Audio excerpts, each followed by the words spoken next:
आज हमने यहाँ पे चैप्टर नंबर 1 प्रीलिमिनरी के बारे में यहाँ पे बात कर रहे हैं। इसके पार्ट नंबर 3 में यहाँ पे सेक्शन नंबर चैप्टर नंबर 1 के प्रीलिमिनरी सेक्शन नंबर 3 पर आज हम बात करेंगे जनरल एक्सेप्शन पर। देखो जनरल ये चैप्टर नंबर 1 का सेक्शन 3 क्या कहता है हम यहाँ पे देखेंगे। तो पिछली वीडियो में ना हमने सो title acquisition and application and chapter second definition के बारे में बात कर ली। आज हम यहाँ पे चैप्टर नंबर 3 जनरल एक्सेप्शन के बारे में बात करेंगे।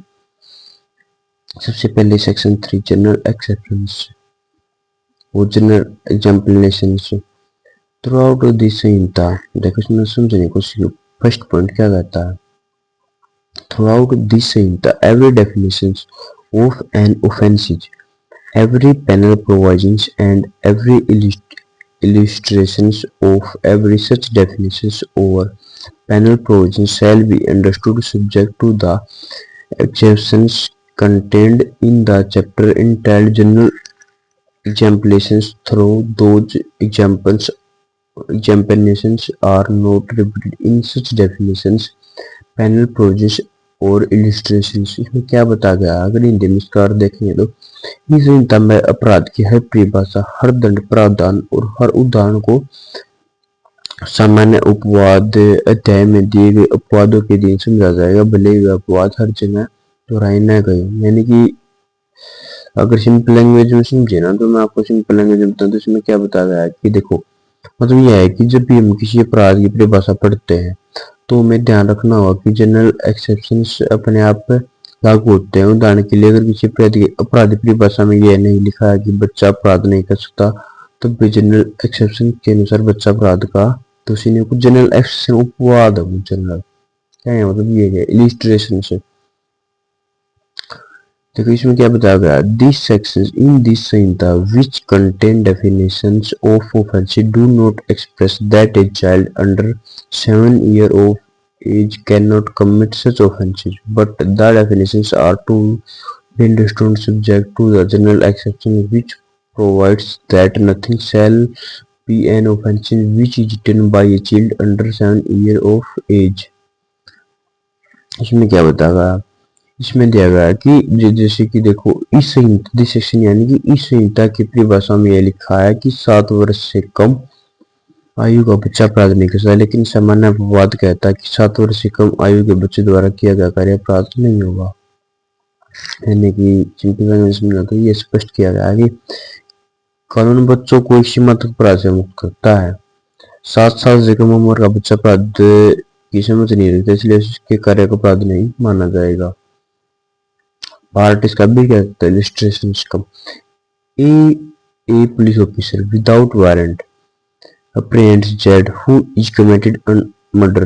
Here A is not guilty of this offence of wrongful confinement, for he was bound by law apprehended Z and therefore the case falls within the general exceptions which provided that nothing is an offence which is done by a person who is bound by law to do it। इसमें क्या बताया गया है, इसमें क्या कहता है ये,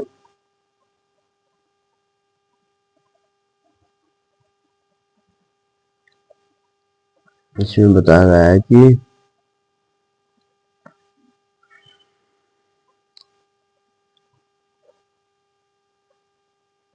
एक पुलिस ऑफिसर यानी कि एक जो पुलिस अधिकारी है बिना वारंट के जेड को पकड़ता है जिसने हत्या की है, एक गलत कैद का दोषी नहीं है क्योंकि कानून के अनुसार उसने जेड को पकड़ना आवश्यक था।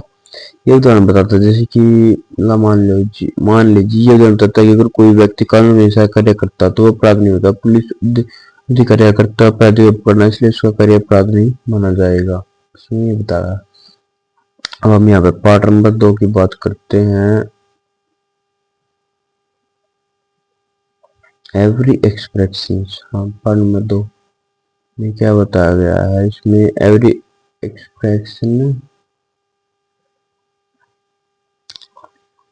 Every expression which is explained in any part of this sentence is used in every part of this sentence in conformity with the example relationship.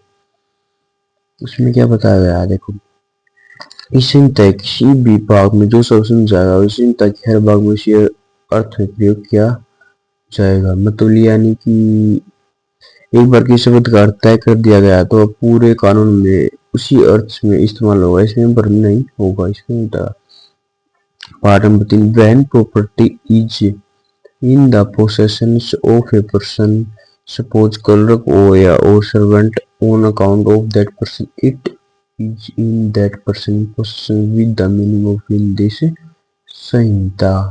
यानी कि किसी व्यक्ति संपत्ति उसके पति पत्नी क्लर्क या नौकर के पास उस व्यक्ति के लिए है तो संपत्ति उसी व्यक्ति के कब्जे में मानी जाएगी। यानी पोसेशन कब्जे परिभाषा दी गई, असंपत्ति किसी के कर्मचारी या जीवन साथी के पास हो तो कानूनी रूप से तो मालिक के कब्जे में ही मानी जाएगी। ये बताया कुछ मानी जाएगी। एग्जाम्पल देखो, एग्जाम्पल में क्या बताया गया है कि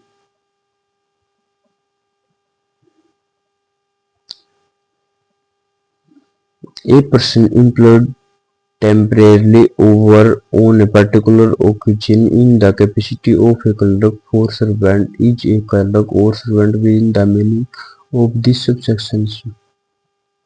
क्या बताया, कोई व्यक्ति जो अस्थायी रूप से या किसी विशेष अवसर पर क्लर्क या नौकर के रूप में नियुक्त है वह विस्तार के अनुसार क्लर्क या नौकर माना जाएगा। यह बताया गया है कि स्थायी नौकरी होना जरूरी नहीं है, तथा कर्मचारी भी कानूनी रूप से सर्वेंट या क्लर्क की परिभाषा में आएगा।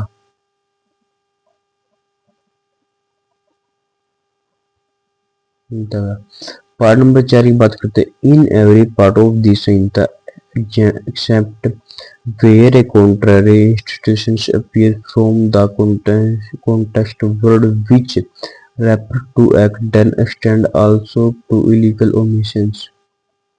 यानी कि इस संहिता में जहाँ धर्म से विपरीत अभिप्राय न निकलता वहाँ किए गए कार्यों को दर्शाने वाले शब्द अवैध इलीगल ओमिशन पर लागू होंगे। मतलब यानी कि एक्ट शब्द का अर्थ केवल किया गया काम नहीं है बल्कि न करना जैसे भोजन दिन में अपराध हो सकता है, इसमें बताया गया है। अब हम पॉइंट नंबर 5 की बात करते हैं। When a criminal act is done by several person in furtherance of the common intention of all, each of such persons is liable for that act in the same manner as if it were done by him alone। इसमें क्या था, point number 5 में बताया गया कि जो कोई लोग, यानी देखो जो कोई लोग समान इरादे से अपराध करते हैं तो हर व्यक्ति उसी तरह दोषी होगा जिसे उसने अकेले अपराध किया हो। इसमें बताया गया है कि यह कॉमन इंटेंशन का सिद्धांत है, अगर समूह मिलकर अपराध करता तो सब जिम्मेदार होंगे। पॉइंट नंबर 6 बात करते हैं। Whenever an act which is criminal only by reason of its being done with a criminal knowledge और intention is by several person, each of such persons who joins in the act with such knowledge or intention is liable for the act in the same manner as if the act were done by him alone with that knowledge or intention। यानी कि इसमें क्या बताया गया है कि देखो, अगर हम इसकी हिंदी में देखें तो जब कोई कार्य केवल आपराधिक ज्ञान या इरादे से अपराध बनता है तो कई लोग उसी ज्ञान या इरादे से उसमें शामिल होते हैं तो हर व्यक्ति इतना ही दोषी हो जिसने उसने अकेले में कार्य किया हो। यहाँ क्या बताया गया है, क्रिमिनल नॉलेज इंटेंट पर जोर है। अगर कोई लोग जानते हुए अपराध में शामिल होते हैं तो सब बराबर दोषी होंगे। यानी कि बात का समझ लो पर इसकी हिंदी में, जब कोई कार्य केवल आपराधिक ज्ञान या इरादे से अपराध बनता है और कई लोग उसी ज्ञान या इरादे से उसमें शामिल होते हैं तो हर व्यक्ति इतना ही दोषी हो जितना उसे अकेले प्रकार की, यानी कि जैसे कि क्रिमिनल नॉलेज और इंटेंशन पर जोर है। यानी कि अगर कोई लोग जानते हुए अपराध में शामिल होते हैं तो सब बराबर के दोषी होंगे। इसमें पॉइंट नंबर 6 में बताया गया है। अब हम बात करते हैं पॉइंट नंबर 7 की। Wherever the causing of a sentence effect or an attempt to cause that affected by an act or by an omission is an offence, it is to be understood that the causing of that effect partly by an act and partly by an omission in the same offence। Next में क्या बताएगा point number 7 में, जैसे देखो जहाँ किसी पर भोग उत्पन्न करना या उसका प्रयास करना कार्य या चूक द्वारा अपराध है, यानी कि वहाँ यह समझ जाएगा कि यदि वह प्रभाव आंशिक रूप से कार्य और आंशिक रूप से चूक से उत्पन्न हुआ तो वही अपराध है। यानी मतलब अगर अपराध आंशिक रूप से करने आंशिक रूप से न करने से हुआ तो वह अपराध माना जाएगा। और नंबर 7 में इलिस्ट्रेशन देखो, इसका छोटा एग्जाम्पल है। A intentionally kisses Z death partly by illegal omitting to give Z food and partly by the bathing Z A has committed murder। यानी कि इसमें क्या बताया गया है, जैसे कि यहाँ पे एक जेड का एग्जाम्पल दिया गया है। ये जानबूझकर जेड की मृत्यु करता है, आंशिक रूप से भोजन नहीं देकर आंशिक रूप से मारकर ए ने हत्या की है। यह उदाहरण दिखाता है कि उसे भोजन नहीं देना के मारना मिलकर भी हत्या का अपराध बनते हैं।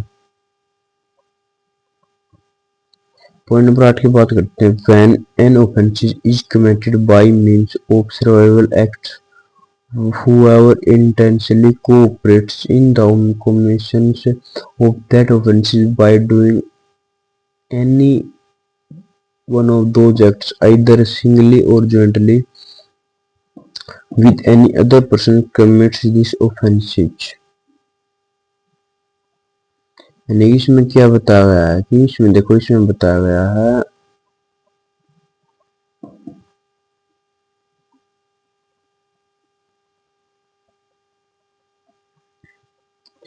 इसमें बताया गया कि जब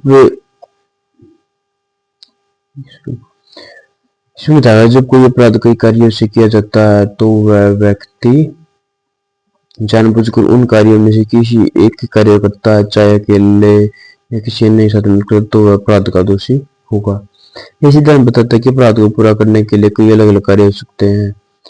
अगर कोई व्यक्ति उनमें से किसी एक कार्य में सहयोग करता है तो उसे पूरे अपराध का दोषी माना जाएगा। जैसे कि एग्जाम्पल के, जैसे कि A and B agree to murder Z by severally and at different times, giving him small dose of a poison. A and B administration the poison according to the agreements with the intent to murder Z. Z die from the effect of the several doses of poison so administered to him. Here A and B intensely cooperates in the commissions of murder, and as each of them does an act by which the death is caused, they are both guilty of the offences though their acts and separates। यानी कि इसमें क्या बताया गया है इस उदाहरण में, जैसे कि ए और बी तय करते हैं कि जड़ के छोटे छोटे जहरी खुराक अलग समय पर देंगे, जड़ की मृत्यु हो जाती है, दोनों हत्या के दोषी हैं। यानी कि ए और बी अलग अलग कार्य किया लेकिन इसका इरादा समान था, हत्या करने से दोनों बराबर दोषी माने जाएंगे।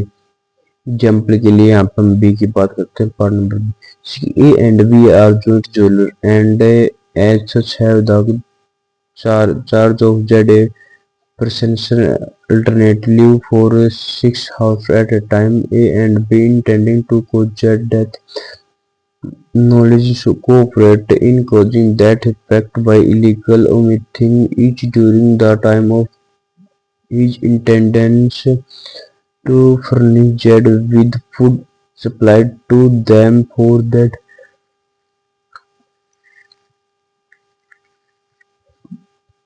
purpose। Z dies of hunger। Both A and B are guilty of the murder। Z में क्या बताया गया, जैसे कि एग्जाम्पल के तौर पर समझाना हम इसमें देखो, ए और बी चुप चिल्हन दोनों ने बारी बारी से भोजन न देकर जेड को भूखा रखा। जेड की मृत्यु हुई। दोनों हत्या के दोषी हैं। वाकई में हमेशा भोजन न देना भी अपराध है।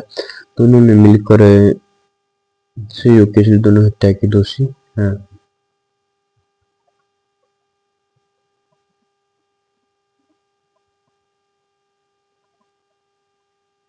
पॉइंट नंबर सी की बात करते हैं हम। A is jailer has the charge of Z. A for sanctioner A intending to catch Z death illegally omits to supply Z with food in consequence of which Z is much reduced in the strength, but the starvation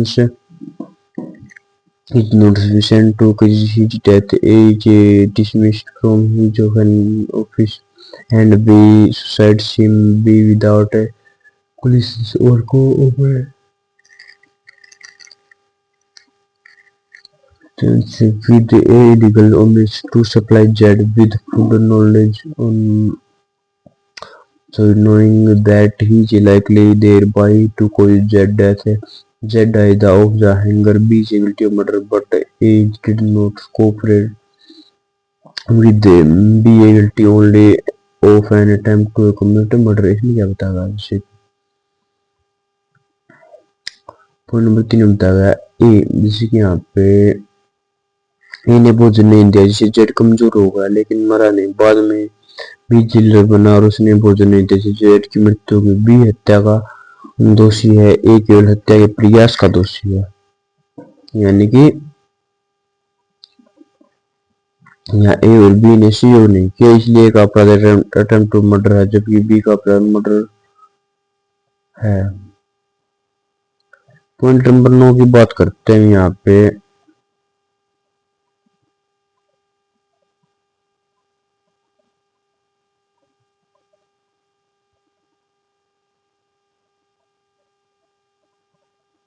Where several persons are engaged or concerned in the commission of a criminal act, they may be guilty of different offences by means of that act। यानी कि जब कोई लोग किसी अपराध में शामिल होते हैं तो वो अलग अलग अपराधों के लिए दोषी हो सकते हैं।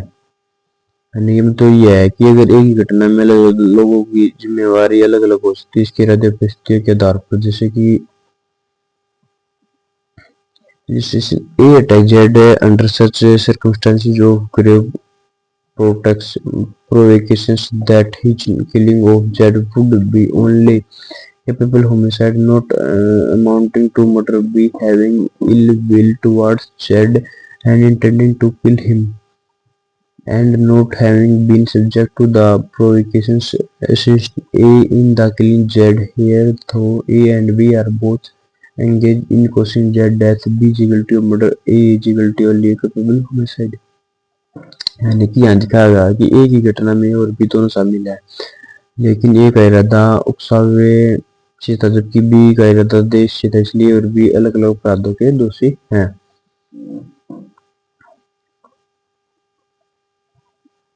अगर वीडियो पसंद आया तो लाइक करें। मिलते हैं नेक्स्ट वीडियो में। बाय। जय हिंद।